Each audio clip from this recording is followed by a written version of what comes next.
ESPN's top draft guy, Jonathan Givony, shocked everyone this summer. Some NBA teams say they have Dylan Harper ranked number 1 in the 2025 class, above Cooper Flagg? Well, wait till they get on the court and Coop reminds everyone. But 1 month into the season, ESPN says, oh yes, Harper's been so good, he's making a strong case to challenge Cooper Flagg as the number 1 pick. Something huge is happening in college basketball. Harper has been so good, it is undeniable. So what's wrong with Cooper Flagg? Oh, and by the way, if Harper does go number 1, better not to beat a 1 NBA team, because his dad said, ain't no way my son plays there. So Cooper was obviously the number 1 recruit in the class of 2024 and chose Duke. But Dylan went to a basketball wasteland in Rutgers. Okay, they're a fine team, but top picks don't go there.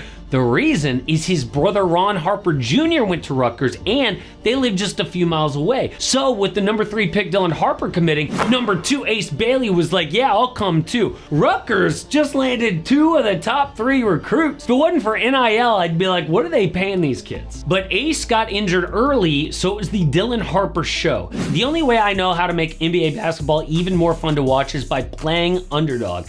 I love when one of my picks hits and I am just watching that next pick, begging that player to hit. Because with their game pick'em, I pick higher or lower on stats of my favorite players, whatever games I'm gonna watch that night, and I sit back, relax, and have fun. Also, you can win a little money, a lot of money with their game streaks. If you pick 11 in a row, you can 1,000x your cash. So let me give you my 2 picks for tonight. Only 1 game on tonight. I think it's gonna be a blowout. So first is Jalen Brunson, lower on his points and boards. Then Jakob Poeltl, lower on his assists. And best of luck if you were tailing those picks. This map shows you where Underdog's available. California, Texas, or Florida with Champions, for example. But please use my promo code AMHOOPS. It really helps out the channel a lot.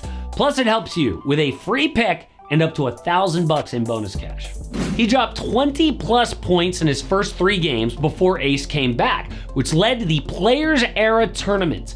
Against a tough Notre Dame team, Harper exploded for 36 points on 12 of 22 shooting, got to the line 14 times, 6 boards, 6 dimes, turned it over just once, but Bailey was struggling. So Dylan took over an OT, scored 8 of the team's 16 points, and the game-winning shot, a pressure free throw. Kids got it all. It was a season record for points scored by a freshman, immediately broken the next day by Dylan Harper. Number 9, Alabama. Harper went off for 37 this time, and even more efficient. 11 of 19 from the field. 37 points on 19 shots is insane. For context, there have been 23 37-point games in the NBA this year. It took Steph 27 shots. Tatum and Franz Wagner, 26 shots. Harper, just 19 to 37 points. Rutgers lost that game in the final seconds, but Dylan looks like a number 1 pick if not for Cooper Flagg. But about Cooper, in Duke's real first test of the year against Kentucky, Coop muscles in to tie the game with under 2 minutes of play. Then Flagg again, 16 seconds left, turns it over, which leads to the go-ahead free throws for Kentucky. Then 3 games later, an even bigger game, number 1 Kansas. Cooper can hit the game winner with under a minute, but he fumbles again. Disaster. Flagg said, it's just been a pain in the back of my head, burning me every time I think about it. I wish I could get those possessions back. And NBA front offices were saying, maybe there's something to this Dylan Harper kid. Like the Washington Wizards or the Blazers, definitely not the Jazz. Because a Jazz fan tweeted, Dylan Harper will not come to Utah. His dad refused to come to Utah many years ago. Tanking doesn't guarantee anything. To which Dylan's dad, Ron, said, correct, a trade will happen.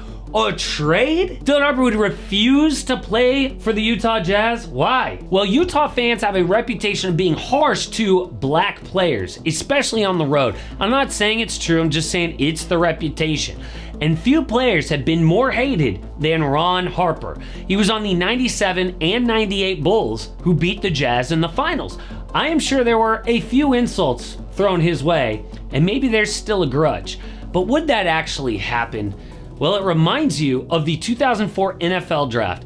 Eli Manning was supposed to go number 1, but refused to play for the San Diego Chargers, who had the first pick. Eli also had an ex-pro for a dad who might have had an opinion on his son's future. So guess what?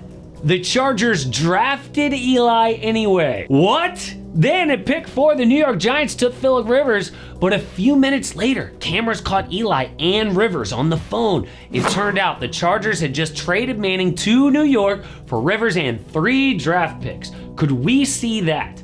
Well, Ron later tweeted, basically, yeah, I was just messing around. My son is his own man. He can do whatever he wants. But, obviously Ron saw, okay, this is a bad look. I better back off. I would still be really nervous if I was Utah. But while all that drama's going down, Cooper Flagg was facing number 2 Auburn. He bounced back, shredding their top 10 defense with 22 points, 11 boards, 4 steals, 3 assists, and 2 blocks. What are the haters gonna say now? Truth is, Duke knew how young their team is. Cooper is still 17 years old, so they wanted to front load their schedule with really tough games to force them to grow. So Flagg's out here playing Kentucky and Kansas and Arizona and Auburn.